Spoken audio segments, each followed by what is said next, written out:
Mountain Man hadn't touched a woman in 20 years until a girl pleaded, "Help me get out of this trap." In the Colorado mountains where winter never leaves, a hermit discovers more than blood on his steel jaws, a Cherokee woman caught between iron teeth and something far worse than death. For 2 decades, he's spoken only to silence and snow. She's running from a federal agent who doesn't just want her hand in marriage. He wants the land her blood can claim. Hidden in her torn dress lies a document that could topple an empire or see them both swinging from a rope. The trap holding her leg isn't the deadliest snare closing around them. Every hoofbeat in the distance brings armed men closer. Every sunrise marks another day before a wedding that will end in more than broken vows. When the last honest man meets the last free woman, and badgers ride with bullets, who decides what justice looks like in a territory where love might be the most dangerous trap of all? Your reactions reaffirm something simple yet powerful, that stories still shape us, even in silence. If you believe in the soft endurance of love, truth, and doing what's right, then you're exactly why these stories exist. The early spring sun cast long shadows through the towering pines of the San Juan Mountains. Jonas Whitmore adjusted the worn leather pack on his shoulder, his weathered hands checking the familiar weight of his trapping gear. 20 years of the same morning routine had carved deep lines into his face, matching the rough bark of the trees surrounding him. His mule, Chester, snorted softly behind him, hooves crunching through the patchy snow. The unseasonable warmth had turned the usual pristine white covering into a treacherous mix of slush and ice. Jonas's boots sank deeper than usual with each step, making the familiar path to his traplines more challenging. "Steady now," he murmured to Chester, his voice rough from disuse. The sound seemed strange in the morning quiet, where he usually communicated only in grunts and gestures.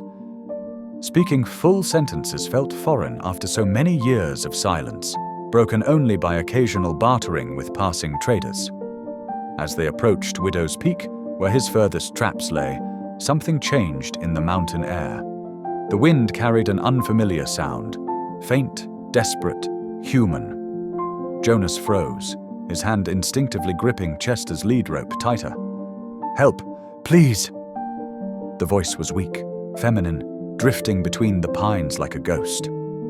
Jonas's heart hammered against his ribs. He hadn't heard a woman's voice since Margaret. The memory of his wife's face flashed through his mind, followed by the tiny bundle that had been their daughter. 20 years hadn't dulled that pain. The cry came again, weaker this time. Jonas's feet moved before his mind could catch up, pulling Chester along as he tracked the sound through the trees. The morning sun had barely touched this shadowed part of the forest, and patches of ice made the ground treacherous. Then he saw her. His largest bear trap had sprung, its iron teeth clamped around the leg of a young woman who lay crumpled in the snow. Dark hair spilled across her shoulders, and even in the dim light, he could see the intricate Cherokee beadwork on her torn dress. Her skin had taken on a dangerous pallor, lips tinged blue from the cold night air. "Dear Lord," Jonas whispered, dropping Chester's rope and rushing forward. His hands, usually so steady after years of working traps, trembled as he knelt beside her. Her eyes fluttered open briefly, revealing pain-glazed brown depths before closing again. Jonas worked quickly, his muscles remembering the motions needed to release the trap's powerful springs. The iron jaws had torn through her dress and into her flesh. The wound looked ugly, but the thick fabric had prevented the worst damage. Still, she'd lost blood, and the night's cold had taken its toll. As he worked the trap open, memories he'd buried deep came rushing back. The smell of Margaret's hair, the weight of his infant daughter in his arms, the hollow sound of 2 coffins being lowered into Missouri soil. He'd fled west after their deaths, building walls of silence and solitude around his grief. Now this woman's presence shattered those walls like spring ice breaking on a river.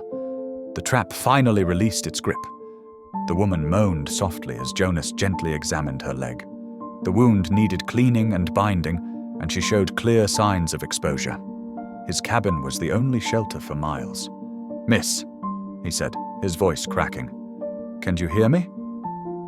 Her eyes opened again, more focused this time. "The papers," she whispered, trying to reach for a leather satchel lying nearby. "Please, don't worry about that now." Jonas carefully gathered both her and the satchel into his arms, surprised by how light she felt. Her head lolled against his shoulder, reminding him painfully of carrying Margaret during their courtship days. Chester waited patiently as Jonas lifted the woman onto the mule's back, securing her with spare rope from his pack. The morning sun had risen higher, making the snow gleam blindingly white.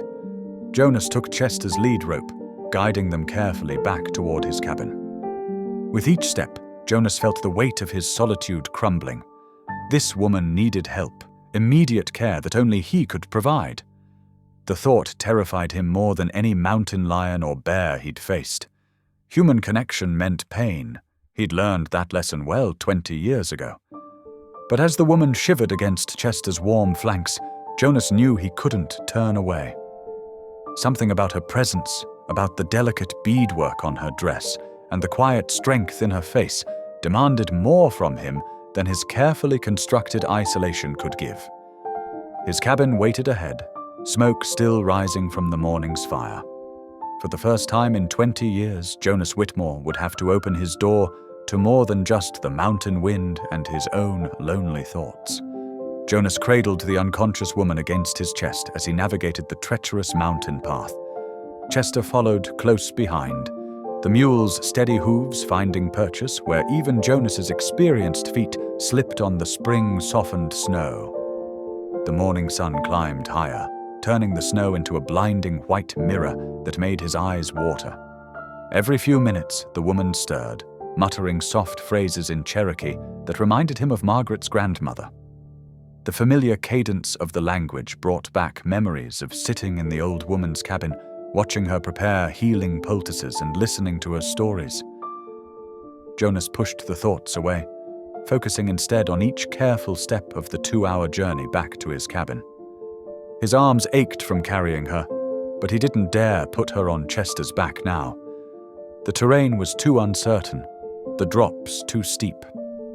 Sweat soaked through his buckskin shirt despite the mountain chill. The woman's head rested against his shoulder, her breathing shallow but steady. Dark hair spilled over his arm, and he noticed the fine beadwork on her dress was done in traditional Cherokee patterns. When his cabin finally came into view, smoke still curling from the stone chimney, Jonas felt an unfamiliar tension in his chest. For 20 years, this rough-hewn structure had been his sanctuary from the world of men. Now he was bringing that world back inside, carried in the form of this injured woman. The cabin's interior struck him suddenly through new eyes, a stranger's eyes. One room, sparse and functional, with a narrow bed pushed against the wall and a heavy wooden table he'd built himself. Dried herbs hung from the rafters, and tanned hides covered the rough planked walls. His few possessions spoke of survival rather than comfort: iron cookware, wooden bowls, a shelf of basic supplies. Jonas laid the woman gently on his bed, noting how the fever flush had deepened in her cheeks. The trap's puncture wounds needed immediate attention. He built up the fire and set water to boil, then gathered the herbs he'd need: yarrow for bleeding, echinacea for infection, willow bark for pain.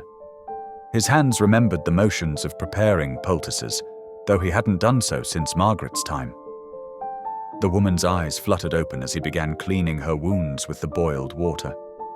She focused on him with sudden terror, shrinking away from his appearance. Jonas knew what she saw: a wild mountain man with matted grey hair falling past his shoulders, a tangled beard, and clothes made from animal skins. 20 years of solitude had worn away any trace of the schoolteacher he'd once been. "Please don't hurt me," she whispered, her voice weak but clear. "I won't," Jonas replied, the words feeling strange in his throat. He hadn't spoken more than a few trading words in years, and his voice came out as rough as pine bark. He helped her drink water from a tin cup, then spooned small amounts of jerky broth between her pale lips. The broth was left from his morning meal, and he was grateful now for the habit of making extra. Her eyes watched his every move, wary but less frightened as his gentle care continued. Working carefully, Jonas applied the poultices to her leg wounds, wrapping them with clean cloth he kept for his own injuries. The Cherokee words she'd spoken earlier made more sense now. He recognized prayers for healing, the same ones Margaret's grandmother had taught him. As darkness crept into the cabin, Jonas built up the fire and created a makeshift bed for himself on the floor nearby. He added extra furs to keep the woman warm, noting how she had finally fallen into what seemed like natural sleep rather than fever dreams. The familiar night sounds of the mountain filtered through the cabin walls. A lone wolf's howl, the whisper of wind through pine boughs, the crack of settling logs in the fire. But everything felt different now. The space seemed smaller, charged with the presence of another living soul. Jonas sat in his wooden chair, watching the firelight play across the woman's face, and felt the weight of responsibility settle over him like a heavy blanket. 20 years of carefully constructed solitude had crumbled in a single day. Emotions he'd thought long buried stirred in his chest. Concern for another's well-being, the strange comfort of having someone to care for, fear of failing in that care. His hands, capable with traps and tools, felt clumsy when tending to human needs. As the fire burned lower, Jonas remained in his chair, unable to sleep. The woman's breathing had steadied, but he found himself listening for any change, any sign of distress. For the first time since he'd buried Margaret and their infant daughter, he would not spend the night alone. The thought brought both comfort and terror, like spring ice breaking up on a frozen river, beautiful and dangerous all at once. Dawn crept through the cabin's single window, painting golden squares on the rough-hewn floor. Jonas had dozed fitfully in his chair, waking at every small sound from his patient.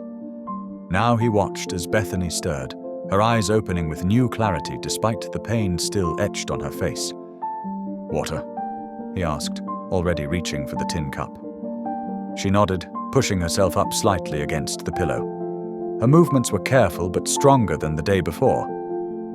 After taking several slow sips, she looked directly at him with eyes that held both wariness and gratitude. "I'm Bethany Clayton," she said, her voice steadier than yesterday. "Thank you for saving my life, Mr. Jonas Whitmore," he replied, the sound of his own name strange in his ears after so many years. "You're 20 years old?" The question came out abruptly, his social skills rusty from disuse. "Yes?" Bethany adjusted the blanket around her shoulders. "I was educated at the mission school near Tahlequah, but my grandmother raised me in the old ways too, after my father left us." Jonas nodded, recognizing the mix of worlds in her speech and bearing. She spoke English with precision, but he'd heard her Cherokee prayers the day before. Moving to the fireplace, he added fresh wood and hung the coffee pot over the flames. "Your leg needs tending," he said, gathering fresh poultices. As he worked, he noticed how she watched him with intelligent assessment, neither cowering nor complaining despite the pain. "You know Cherokee medicine," she observed, watching him prepare the herbs. "My wife's grandmother taught me, long ago." The words slipped out before he could stop them. Jonas hadn't spoken of Margaret in 20 years, but something about Bethany's quiet dignity made it feel natural. While he worked, she studied the cabin's sparse interior. "You live alone up here?" 20 years now." Jonas kept his focus on her wounds, which looked better than yesterday. Swollen still, but without signs of infection. The coffee began to bubble, and Jonas set out 2 tin cups, then mixed cornmeal batter in a wooden bowl. As he poured it into the hot skillet, Bethany's stomach growled audibly, bringing a faint blush to her cheeks. "What brought you to my trapline?" he asked, keeping his tone neutral. "Dangerous country for anyone to travel alone, especially at night." Bethany's hands tightened on the blanket. She seemed to weigh her words carefully before speaking. "I was running from someone, Indian Agent Cornelius Briggs." Jonas turned from the fire, cornbread forgotten. "The federal agent?" He wants to force me to marry him. Bethany's voice held controlled anger rather than fear. He's done it to other Cherokee women, arranges marriages that give him legal control over their family lands. My grandmother's property. She paused, drawing a deep breath. There's copper and silver there. Briggs has been trying to claim it for months. Jonas felt old rage stirring in his chest. He'd seen corrupt officials destroy lives before, had watched them twist laws meant to protect into weapons of theft. The cornbread was starting to smoke. He rescued it from the fire and divided it between 2 plates. Tell me more, he said, setting a plate on her lap and settling back in his chair with his own. Bethany took a small bite of cornbread before continuing. Briggs uses his position to falsify documents, claiming the women are incompetent to manage their affairs. Once he's married them, he sells their land to the railroad companies. Her voice grew bitter. The courts accept his authority without question. Who would believe Cherokee women over a federal agent? Jonas remembered similar injustices from his teaching days in Missouri. The casual cruelty of a system that viewed Native people as children to be managed rather than citizens to be protected. He'd seen that same system drive Margaret's family from their home. My grandmother taught me to read the old letters, Bethany continued, the ones that prove our rights under the Treaty of 1868. But Briggs... She set down her half-eaten cornbread. He came to our cabin 3 days ago with marriage papers and 2 deputies. Said if I didn't sign, he'd have my grandmother removed to Indian Territory as an uncooperative ward. Jonas poured coffee for them both, noting how her hands shook slightly as she accepted the cup. So you ran. I waited until dark, then took our fastest horse north. I thought if I could reach the mining camps, find a lawyer. She gestured at her injured leg. I never saw your trap in the darkness. They sat in silence for a moment, the morning sun climbing higher outside. Jonas felt the weight of her story settling into his bones, challenging the careful isolation he'd built around himself. Here was an injustice he couldn't ignore, carried into his sanctuary by a woman whose quiet strength reminded him of everything he'd lost and everything he'd once believed in. The morning sun climbed higher as Bethany shifted on her makeshift bed, reaching for something beneath her torn dress. Her movements were steadier now, the swelling in her leg noticeably reduced after 3 days of Jonas's herbal treatments. There's something I need to show you, she said, withdrawing a small deerskin pouch decorated with intricate Cherokee beadwork. Her fingers trembled slightly as she untied the leather strings. Jonas set aside the coffee pot and moved closer, curious. From the pouch, Bethany carefully extracted several folded papers wrapped in oiled cloth. The yellowed documents bore official seals and signatures, their edges worn but text still clear. These are the original treaty papers from 1868, she explained, smoothing them carefully on her blanket. Not copies. The actual federal documents Briggs claims don't exist. Jonas leaned forward, his weathered hands surprisingly gentle as he examined the papers. Despite his wild appearance, his eyes moved methodically across the formal text. 20 years in the mountains hadn't erased his ability to read legal language. This establishes Cherokee ownership of... He paused, squinting at the detailed land description. Nearly 800 acres, including the silver deposits in Thunder Valley. Bethany nodded.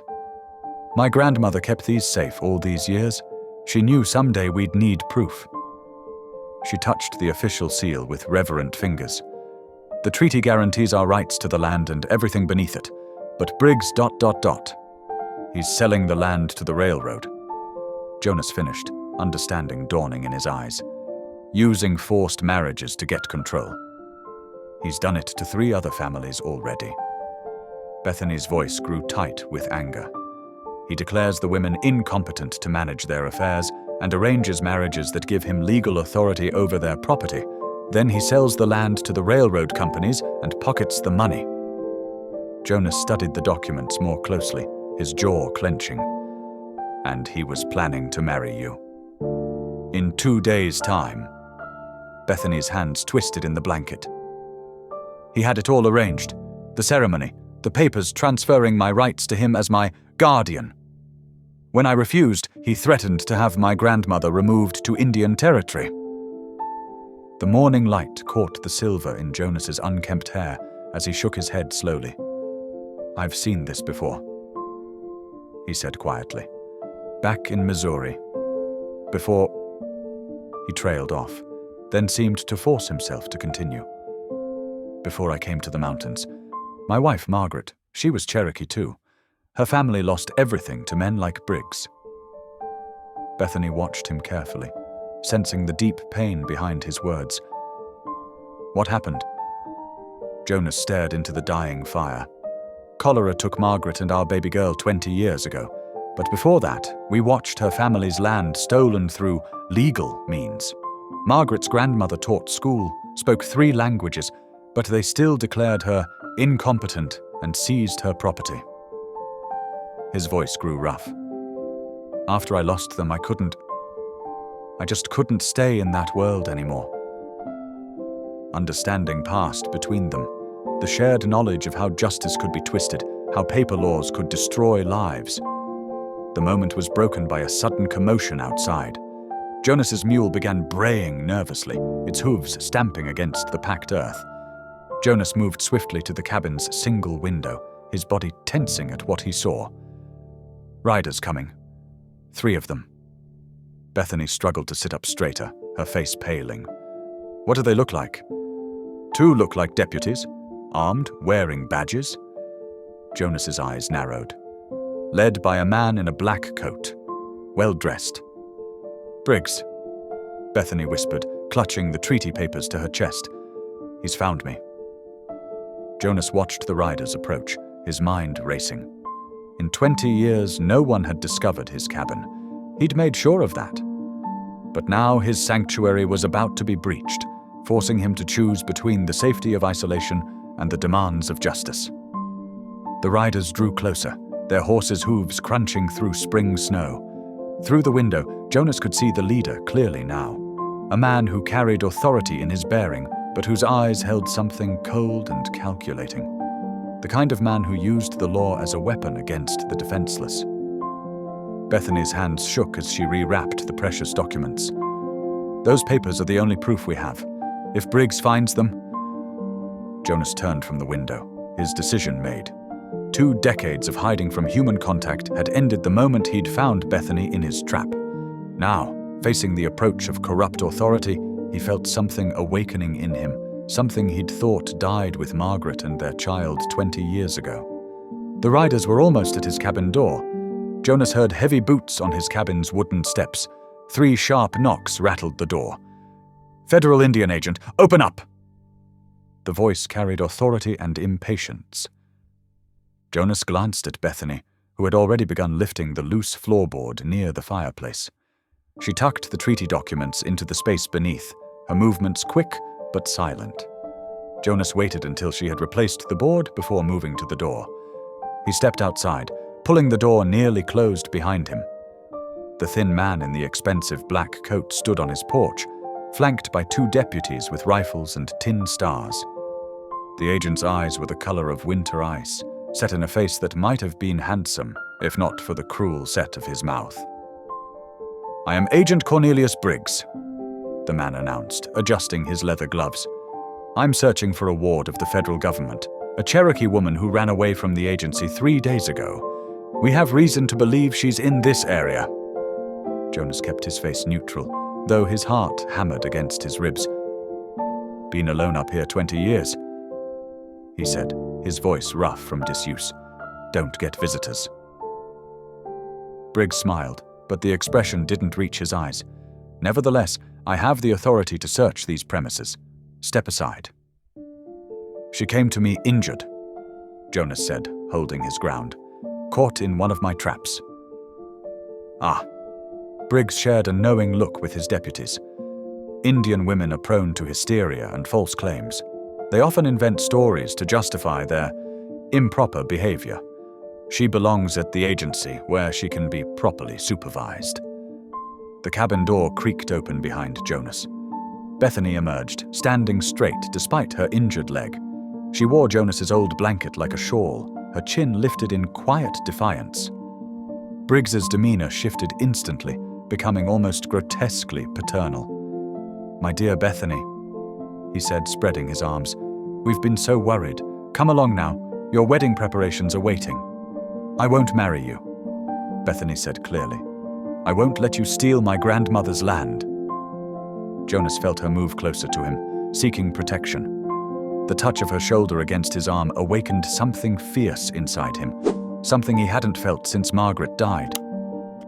Briggs's false warmth vanished like snow in summer. His face hardened into sharp angles, and his voice dropped to a dangerous whisper. "You forget yourself, girl. You are a ward of the government. Your property and person are under my legal protection." He turned his cold gaze to Jonas. "And you, Mountain Man, are interfering with federal authority. Harboring a government ward is a serious offense. The marshals take a dim view of white men who take advantage of Indian women." "That's not what happened," Jonas growled, but Briggs cut him off with a sharp gesture. "I'm giving you until tomorrow evening," the agent said. "Either bring her to the agency for her scheduled wedding, or I'll return with federal marshals. They'll arrest you for kidnapping, and she'll be brought in anyway." He adjusted his coat with manicured fingers. "The choice is yours." Briggs turned sharply and mounted his horse, his deputies following suit. "Tomorrow evening," he called over his shoulder. "Don't make this harder than it needs to be." Jonas and Bethany watched silently as the three riders disappeared down the mountain trail. Only when they were gone did Jonas feel Bethany trembling against him. "He'll do it," she whispered. "He'll bring the marshals. They always believe him. He has papers, authority, everything planned out." They went back inside the cabin. Jonas built up the fire while Bethany retrieved the treaty documents from beneath the floorboard. The afternoon light faded as they sat together, discussing their impossible situation. "We have to leave," Jonas finally said, breaking a long silence. "First light tomorrow." Bethany traced the treaty's official seals with her finger. "But where can we go? These papers prove his corruption. But who would believe us? A mountain hermit and a Cherokee woman against a federal agent." Jonas stared into the fire, remembering the world he'd left behind 20 years ago. He'd run from civilization then, believing isolation would protect him from more pain. But now, facing Briggs's corruption, he realized running away wasn't the answer. "There has to be someone," he said slowly. "Someone with enough authority to expose what Briggs is doing. We just have to find them before he finds us." The fire crackled between them as night settled over the mountain, bringing with it the weight of their decision. By this time tomorrow, they would either be fugitives or prisoners, and neither of them knew which path would lead to justice. The mountain air bit cold and sharp before dawn. Jonas moved quietly through his cabin, gathering supplies by the dim light of a single oil lamp. His weathered hands worked methodically, packing dried meat, coffee, bandages, and ammunition into leather saddlebags. Near the fireplace, Bethany carefully folded the precious treaty documents into a deerskin pouch, which she secured beneath her clothing. "We need to move fast," Jonas said, his voice barely above a whisper. "Briggs will expect us to head east toward civilization. We'll go north first, then circle around." Bethany nodded, testing her injured leg. The swelling had gone down, though purple bruises still marked where the trap's teeth had caught her. "I can ride," she assured him. Outside, frost sparkled on dead grass as Jonas saddled his mule and the bay horse he kept for emergencies. The animal's breath came out in white puffs in the pre-dawn chill. He helped Bethany mount the horse, noting how she managed despite her injury. They set out just as the eastern sky began to pale. Jonas led them along a narrow trail that wound through stands of pine and aspen. The spring thaw had left the ground treacherous, mud and ice competing for dominance. Their animals picked their way carefully, hooves crunching through partially frozen puddles. "It's over 100 miles to Denver," Jonas explained as they rode. "My Uncle James has an office there," Bethany said. "He's a lawyer who handles Indian rights cases. If anyone can help us prove what Briggs is doing, It's him." As morning warmed the air, Bethany shared stories of her life.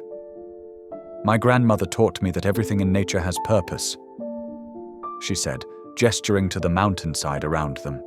"The plants, the animals, even the rocks, they all work together. At the mission school, they called such beliefs primitive, but I've never forgotten her wisdom." Jonas found himself listening intently, drawn by the quiet strength in her voice. When she asked about his past, words he hadn't spoken in 20 years emerged slowly, like winter flowers pushing through frost.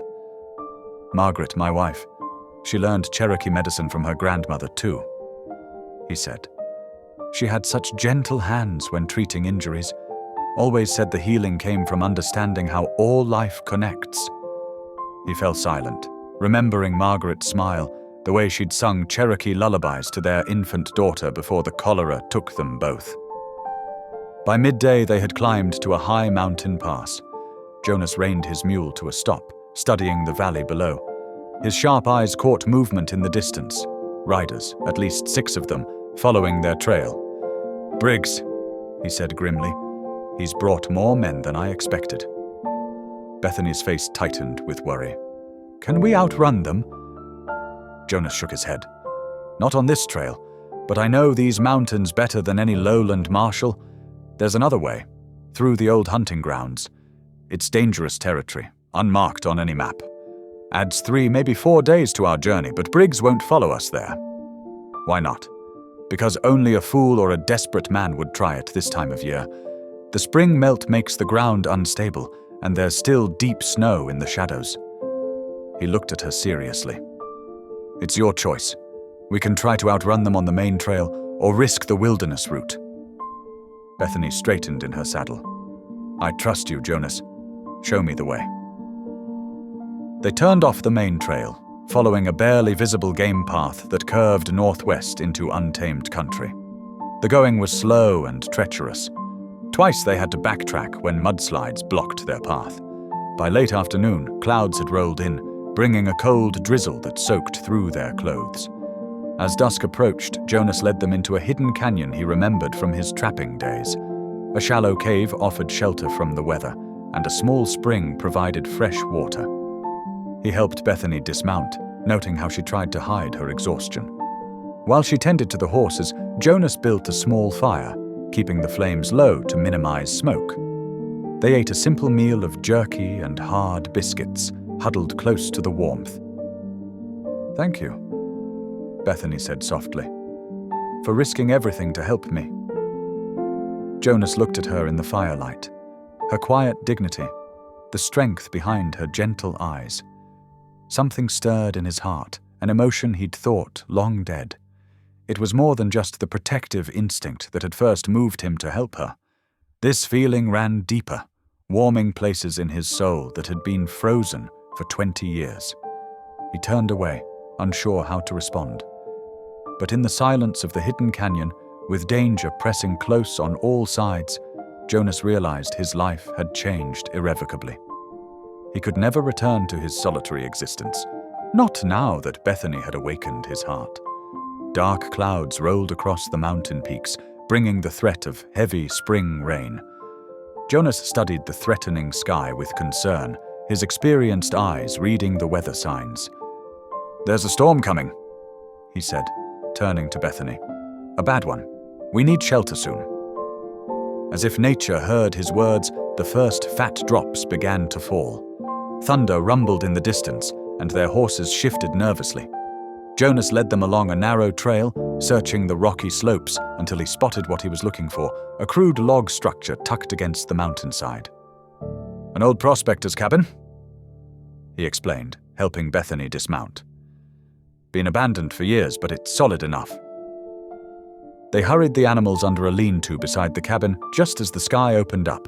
Rain drummed against the worn wooden roof as they carried their supplies inside. The cabin was small but dry, with a stone fireplace and a few pieces of rustic furniture left behind by its previous occupant. Jonas quickly got a fire going while Bethany spread their wet blankets near the hearth to dry. Outside, the storm grew fiercer, wind howling through the mountain passes. Thunder crashed closer now, making the cabin's windows rattle. "The animals are getting spooked," Bethany observed, watching through the window as lightning illuminated the lean-to. "I'll check on them," Jonas said, pulling on his coat.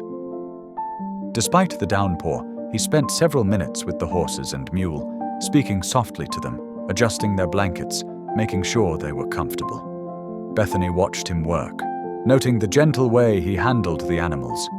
His massive hands, which looked capable of crushing stone, moved with surprising delicacy as he checked the mule's hooves for injury. When he returned, dripping wet, she had coffee brewing in a battered pot she'd found. "You have a way with them," she said, handing him a tin cup. "The animals, I mean. They trust you." Jonas accepted the coffee gratefully. "Animals are honest," he said. "They don't judge a man by appearances or past mistakes." "Neither do I," Bethany said softly. Something in her voice made him look up. Their eyes met across the fire-lit space, and for a moment, neither spoke. Finally, Jonas cleared his throat. "I wasn't always like this," he said, gesturing to his wild appearance. "Used to be a schoolteacher, if you can believe it, back in Missouri." Bethany settled closer to the fire, drawn by this glimpse into his past. "A teacher? What did you teach?" "Everything. Reading, writing, mathematics. It was a small town. One-room schoolhouse." A ghost of a smile crossed his face. "Margaret, my wife, she was going to teach with me. We had plans to start our own school out west." "What happened?" Bethany asked gently. Jonas stared into the flames. "Cholera. First our baby girl, not even 1 year old. Then Margaret, 3 days later. I couldn't." His voice roughened. "I couldn't stay there after that. Came west, meaning to start fresh. But the mountains..." He gestured to the wilderness beyond the cabin walls. "They offered solitude, a place to hide from the pain. Temporary, I told myself. But 20 years passed like water over stones." Bethany touched his arm softly. "I understand loss," she said. "My father left when I was small.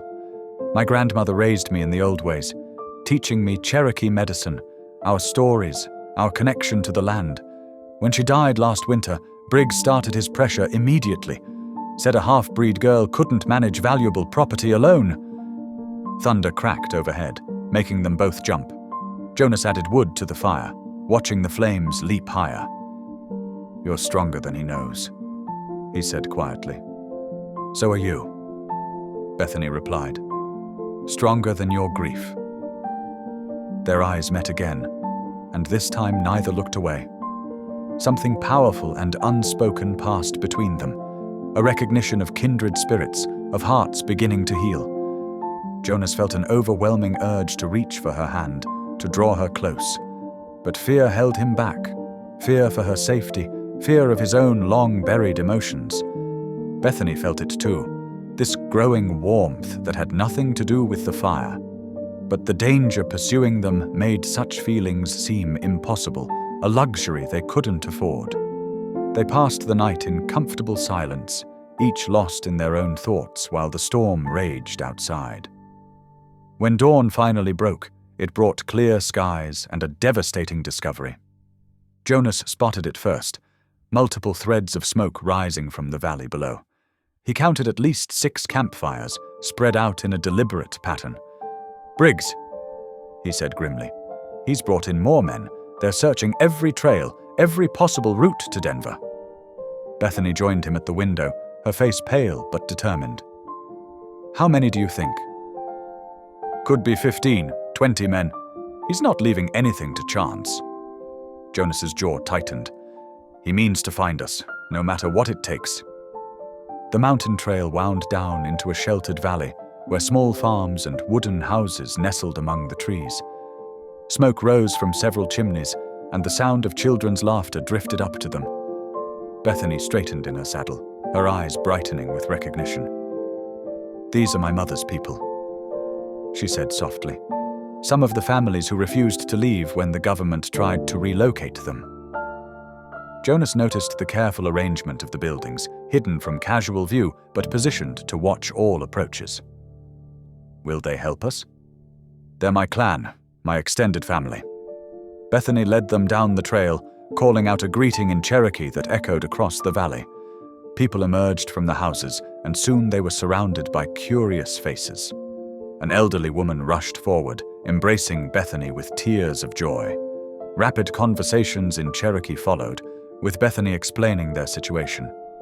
The mood shifted from welcome to concern as she spoke. A dignified elder stepped forward, his silver hair tied back with a beaded band. "I am Samuel Crowfeather," he said in clear English. "Bethany is of our clan, and you, mountain man, you protected her from Briggs?"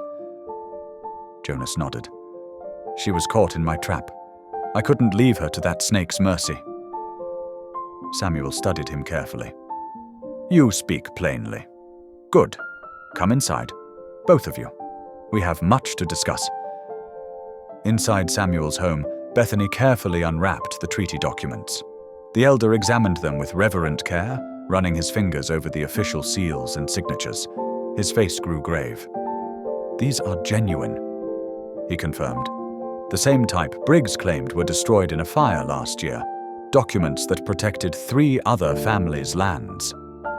He looked up at them. "He has done this before. Forced marriages, false papers, threats, always targeting our women who have clear title to valuable lands." Other elders gathered, sharing similar stories. One family had lost silver-rich property. Another's timberlands had been seized. Each time, Briggs had manipulated the law to appear legitimate. "Stay with us," Samuel offered. "We can hide you in the high valleys where Briggs's men won't find you."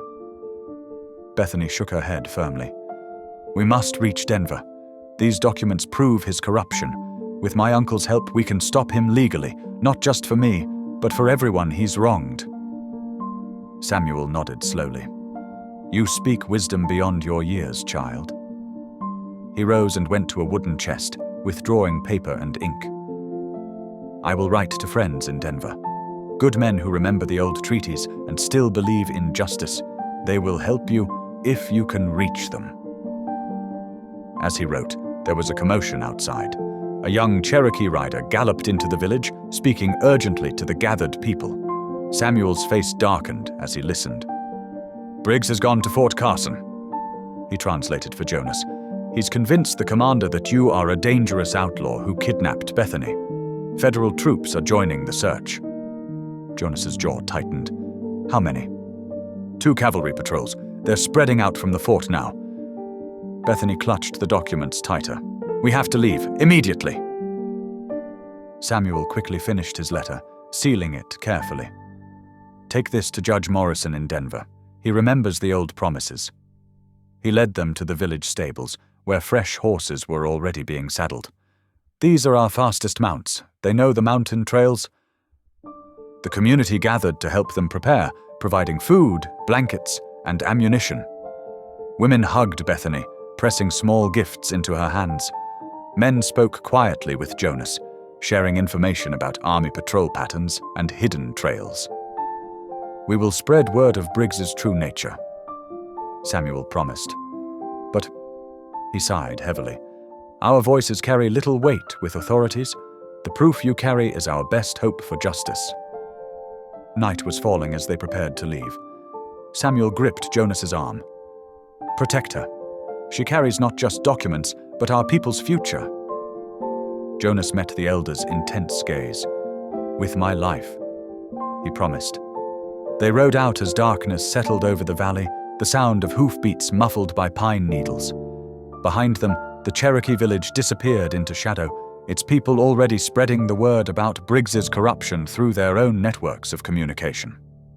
Bethany led them onto a narrow trail that curved up into the mountains. "This path isn't on any army maps," she explained.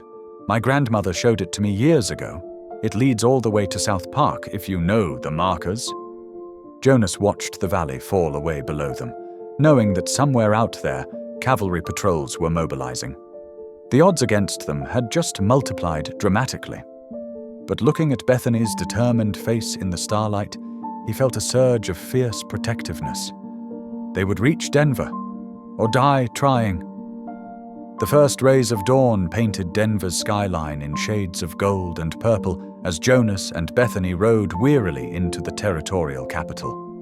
After their grueling night journey through the mountains, the bustling city seemed like another world entirely. The streets were already alive with activity. Workers heading to the railroad yards, merchants opening their shops, and well-dressed businessmen hurrying toward brick buildings with important-looking signs. Bethany guided them through the growing morning traffic, her exhausted face brightening as she recognized familiar landmarks. "Uncle James's office is near the courthouse," she explained, pointing toward a cluster of substantial buildings. "He lives just a few blocks away." Jonas felt desperately out of place. His buckskin clothing and wild appearance drew curious stares from passers-by.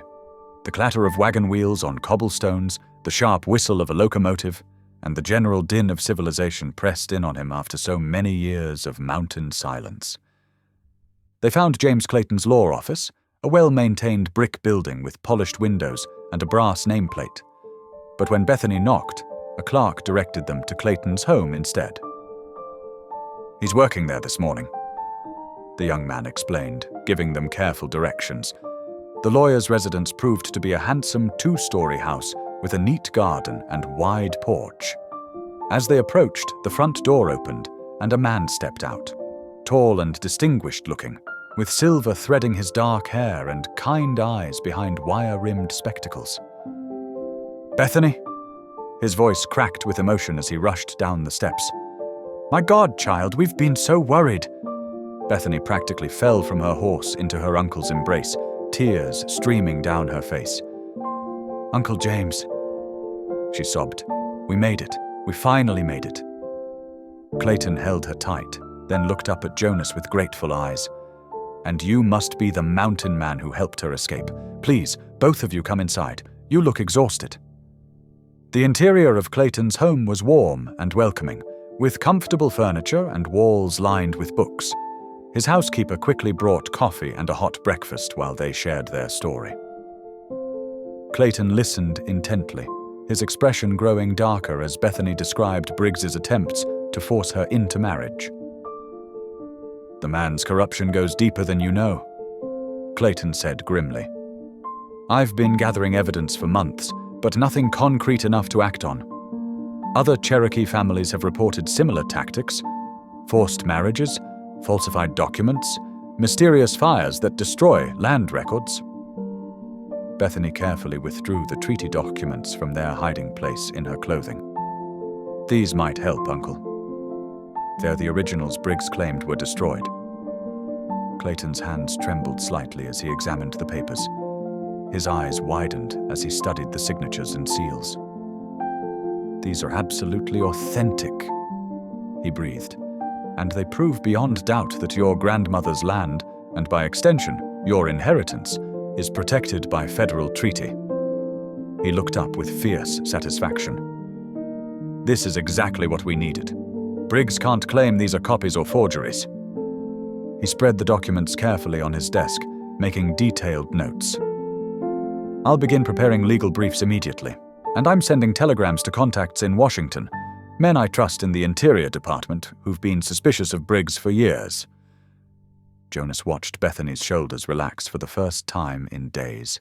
She looked younger suddenly, the weight of fear lifting from her face. Clayton insisted they both rest while he worked, showing them to comfortable guest rooms, but by evening they had regained enough strength to join him for dinner in his formal dining room. Over roast beef and potatoes, the first proper meal they'd had in days, they allowed themselves to speak of the future. The warmth of candlelight and safety loosened their tongues. "I can't go back to the agency," Bethany said softly. "Even after Briggs is exposed." Jonas reached for her hand across the table. "My cabin's crude, but it could be improved, made into a proper home." He paused, suddenly shy. "If you'd consider staying with me, a life in the mountains." Her eyes sparkled. "Teaching each other our different ways of living?" Clayton smiled at their tentative plans. There's no reason you couldn't build something new, a bridge between worlds. The mountains need people who understand both sides. They talked late into the evening, imagining a future that seemed possible now, a home that honored both their backgrounds, perhaps helping other families navigate between Cherokee and white ways. For the first time since fleeing Briggs, they dared to believe they might truly have won. Morning sunlight streamed through the lace curtains of Clayton's dining room as they gathered for breakfast. The peaceful moment shattered when Clayton's housekeeper burst in, her face pale with alarm. "Sir, Agent Briggs is in town. He's brought a whole company of men with him." She wrung her hands in distress. "They're saying terrible things about Mr. Whitmore in the streets." Clayton rose immediately, his expression grim. "Stay here," he ordered Jonas and Bethany. "Let me find out what's happening." But before he could leave, heavy boots thundered on the front porch. The territorial marshal himself appeared in the doorway, flanked by deputies. His weathered face showed genuine regret as he addressed Clayton. "James, I've got warrants here." He held up official papers. "Agent Briggs has presented evidence that Whitmore is a dangerous fugitive who's been manipulating the Clayton girl with false promises." Jonas stood protectively near Bethany, his heart pounding. Through the window, he could see Briggs dismounting from a fine horse, surrounded by armed men. The Indian agent's face wore a mask of righteous concern, but his eyes glittered with triumph. "This is absurd," Clayton protested, examining the warrants. "Briggs is the one He's also obtained a court order to search your office." The marshal continued heavily. "Says you're harboring stolen federal documents." Bethany gasped. "The treaties aren't stolen. They're my family's rightful—" A commotion erupted outside. Through the window, they saw smoke rising from the direction of the business district. The marshal's deputy burst in, breathing hard. "Fire! Clayton's office is burning!" They rushed into the street, joining the crowd gathering to watch flames devour the law office. Briggs's men were already there, supposedly helping the bucket brigade, but actually forcing their way inside. "We have to save the documents!" Briggs shouted with false urgency. "Vital federal papers are at risk." Clayton tried to reach his office but was held back by deputies, forced to watch helplessly as smoke poured from the windows. The fire brigade worked desperately, but the flames had too strong a hold. When they finally extinguished the blaze, the interior was gutted. Briggs emerged from the smoky ruins, his clothes artfully disheveled. "I'm so terribly sorry," he said, his voice dripping with false sympathy. "We tried to reach the document safe, but—" He spread his hands in a gesture of helpless regret. Jonas saw the truth in Briggs's eyes, the careful satisfaction of a plan well executed. The treaty papers were gone, destroyed in a fire that was clearly arson but would never be proven as such. Clayton's face was ashen. Without those original documents, a terrible tragedy. Briggs agreed smoothly. Then his voice hardened. "And now, as the legally appointed federal agent responsible for Miss Clayton's welfare, I must insist she be returned to proper custody." He turned to the marshal. "She needs protection from this man's dangerous influence." "No." Bethany moved closer to Jonas. "He's lying about everything." But the marshal shook his head slowly. "I'm sorry, miss. Without evidence of Agent Briggs's misconduct, I have to respect federal authority. The law's clear on this." Jonas felt his world crumbling as two deputies gently but firmly separated him from Bethany. She fought against their grip, tears streaming down her face. "You can't do this!" she cried. "Jonas saved my life." "Come now, my dear," Briggs said, taking her arm with false solicitude. "You've been through quite an ordeal. We'll get you safely back to the agency where you belong." Jonas started forward, but Clayton's hand on his arm stopped him. "Don't," the lawyer warned quietly. "Fighting now will only make things worse." They were forced to watch as Briggs led Bethany to a waiting carriage, his men forming a protective circle around them. Jonas had never felt so helpless, not even when disease took his family 20 years ago.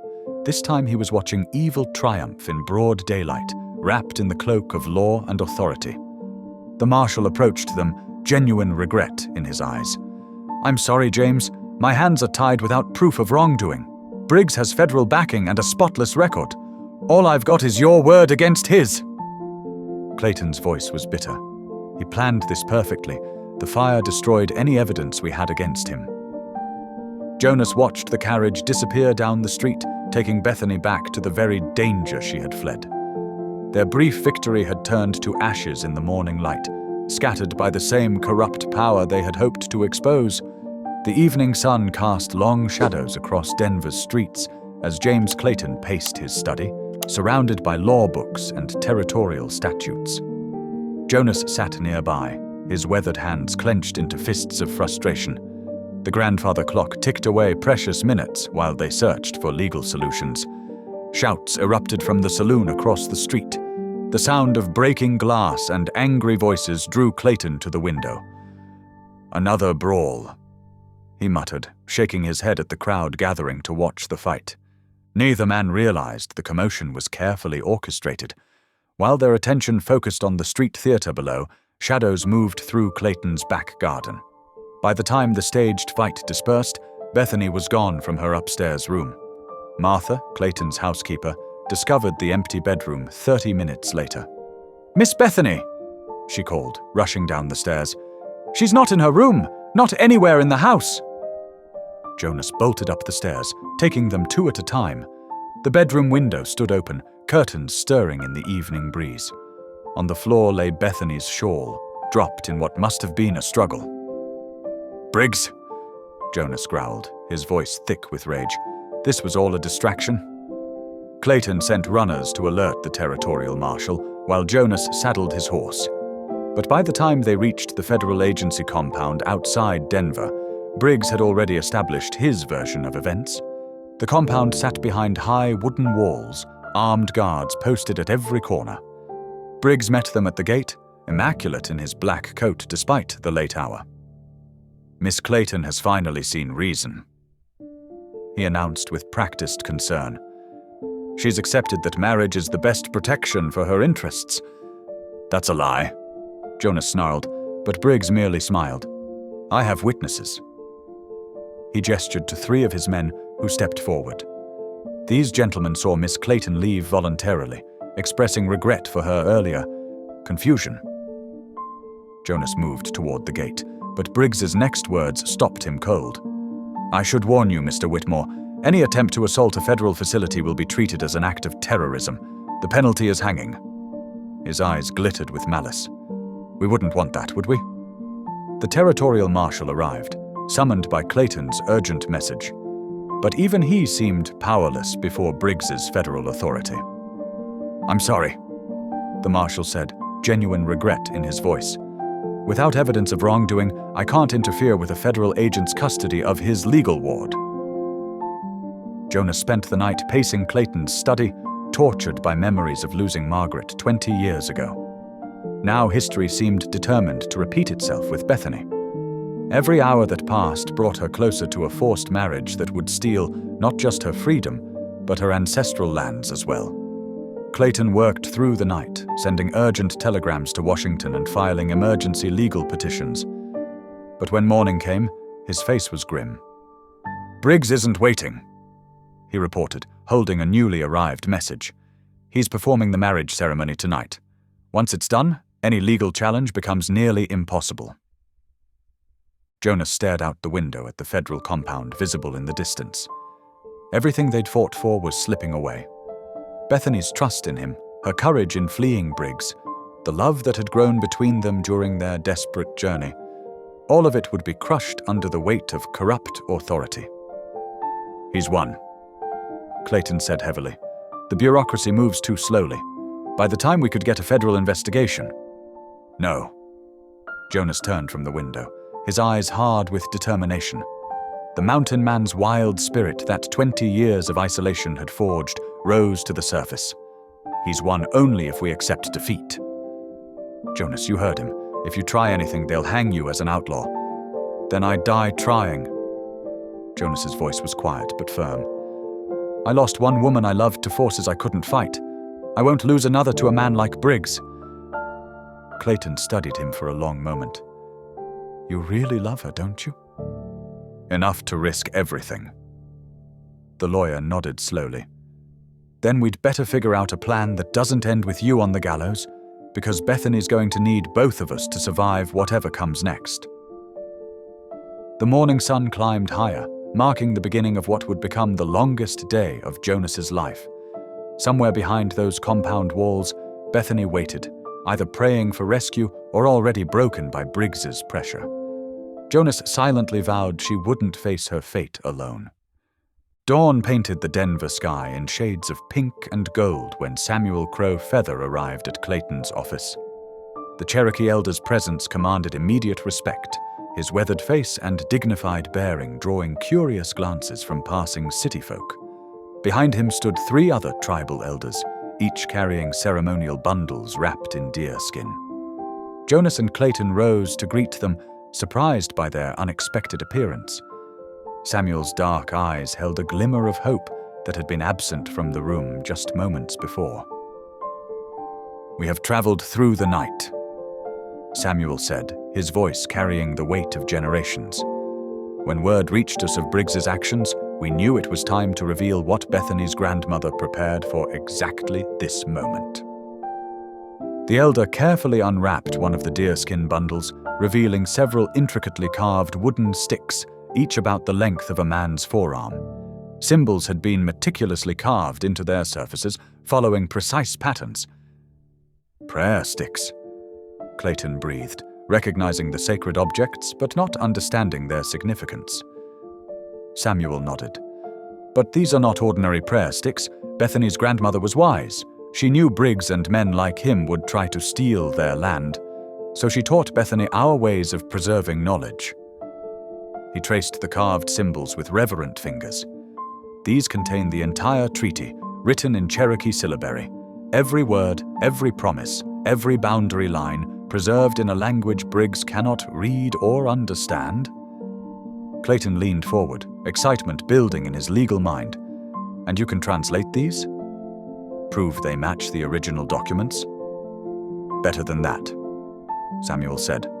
"We have witnesses who watched Bethany's grandmother create them, elders who verified their accuracy when they were made. In our tradition, these are as legally binding as any paper document." Jonas watched hope dawn on Clayton's face. The territorial courts have previously recognized Cherokee records in land disputes, with proper translation and authentication. Their discussion was interrupted by growing noise from the street. Samuel smiled slightly. That would be the rest of our support arriving. They moved to the window. Below, a steady stream of people flowed toward the federal compound. Cherokee families walked alongside Denver citizens, merchants beside ranchers. Word of Bethany's plight had spread through both communities, touching hearts and awakening consciences. "My people have faced corruption and broken promises for generations," Samuel said quietly. "But we have learned there is power in peaceful resistance, in standing together with truth as our weapon." The crowd continued to grow throughout the morning. Hundreds gathered outside the compound walls, their presence impossible to ignore. They carried no weapons, made no threats. They simply stood in silent witness, demanding justice through their unified presence. By midday, newspaper reporters arrived, drawn by the unusual spectacle. Samuel and the other elders spoke to them, explaining the situation with careful dignity. They showed the prayer sticks, demonstrated the Cherokee syllabary, and revealed the extent of Briggs's corruption.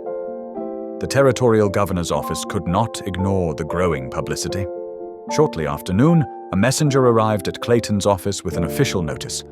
The governor would personally oversee an emergency hearing that evening to examine all evidence in the case. "This is our chance," Clayton said, already gathering papers. With the prayer sticks, the Cherokee witnesses, and the public attention, Briggs won't be able to hide behind his authority. Jonas paced anxiously. "But will it be soon enough? He still plans the wedding for tonight." Samuel placed a steady hand on Jonas's shoulder. "Have faith in the power of truth, my friend. and in the strength of a community united for justice. Throughout the afternoon, more supporters arrived. The Cherokee elders prepared their testimony. Clayton organized his legal arguments. Jonas fought his instinct to storm the compound, understanding now that victory would come through patience and proper channels. The crowd outside the federal compound grew larger still.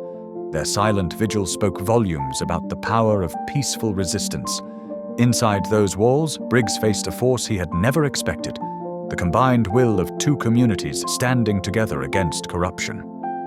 As evening approached, Samuel gathered them for a final council. "Tonight, we fight with words and truth instead of violence," he said. "We fight with the wisdom Bethany's grandmother preserved, and with the strength of people united for justice." The sun began its descent toward the western mountains. In its fading light, the gathered crowd stood firm, waiting for the hearing that would determine not just Bethany's fate, but the future of Cherokee lands and the triumph of truth over corruption. The territorial courthouse buzzed with tension as Governor Samuel Crawford took his seat at the bench. Late afternoon sunlight streamed through tall windows, illuminating the packed gallery where Cherokee families sat alongside Denver's citizens. Even several federal officials had slipped in, their faces tight with barely concealed concern. Cornelius Briggs strode to the front of the courtroom, his expensive black coat pristine, his manner coolly confident. He presented his case with practiced smoothness, painting a picture of a confused young woman led astray by a dangerous mountain man. "As Indian agent, my authority and duty to protect Miss Clayton is absolute," Briggs declared. "The so-called treaty documents were clever forgeries, now rightfully destroyed. I act only in her best interests." James Clayton rose next, his legal experience evident in every measured movement. "Your Honor, we present evidence that cannot be destroyed by convenient fires." He gestured to Samuel Crow Feather, who approached carrying the deerskin-wrapped prayer sticks.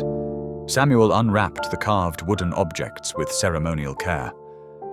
"Our people have preserved records this way for generations," he explained, his voice carrying quiet authority.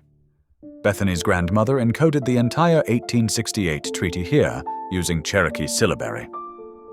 As Samuel translated, the carved symbols revealed precise details, boundary markers, mineral rights, specific dates and signatures. The federal clerk, a thin man named Harrison, stepped forward with trembling hands.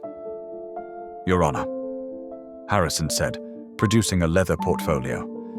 "These letters show Agent Briggs selling Cherokee lands to the railroad without proper authorization. I've suspected fraud for months, but lacked proof." Bethany took the stand last, her bearing regal despite her ordeal. "Agent Briggs threatened me, tried to force marriage to steal my grandmother's land," she testified. "He's done the same to other Cherokee women, destroying families to line his pockets." Governor Crawford's face darkened with each revelation. The evidence was overwhelming. The prayer stick's precise details, Harrison's letters, Bethany's testimony, and the weight of public outrage. "Enough," Crawford declared, his voice sharp with authority. "Marshal, take Agent Briggs into custody on charges of corruption, fraud, and criminal conspiracy." Federal marshals moved swiftly, their own long-held suspicions finally validated. They seized Briggs before he could flee, his mask of confidence crumbling as iron handcuffs clicked shut around his wrists. The late June sunset painted the San Juan Mountains in shades of gold and purple as guests gathered for the wedding. The spot where Jonas had first found Bethany in his bear trap had been transformed into a celebration ground, with wildflowers and Cherokee blankets decorating the natural clearing. Bethany stood radiant in her unique dress, white lace flowing into traditional Cherokee beadwork that sparkled in the evening light. Her dark hair was adorned with eagle feathers, honoring both her heritage and her new path forward. Jonas, his beard neatly trimmed and hair pulled back, wore a clean buckskin jacket over proper trousers, bridging his mountain man identity with his return to society. Samuel Crow Feather stood beside Reverend Thomas Miller, their joint presence symbolizing the union of traditions.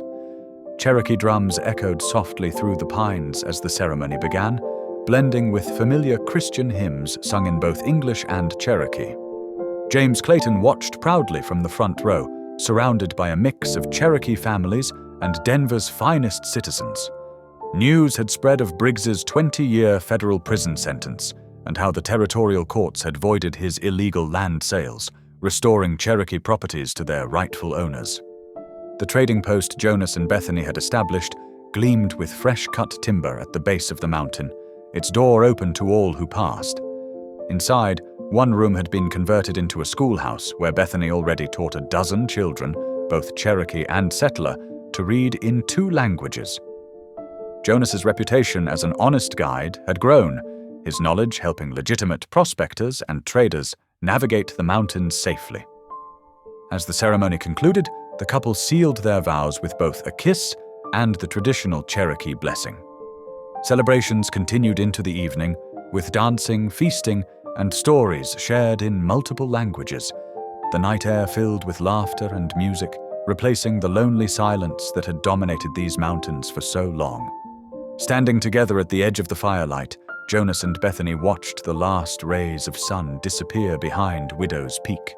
His arm around her waist, Jonas marveled at how the trap that had caught Bethany had really freed them both, bringing him out of 20 years of isolation into a life rich with love, purpose, and community. Thank you for watching. If this one reached you, consider subscribing. I'll be back tomorrow with more meaning, more humanity.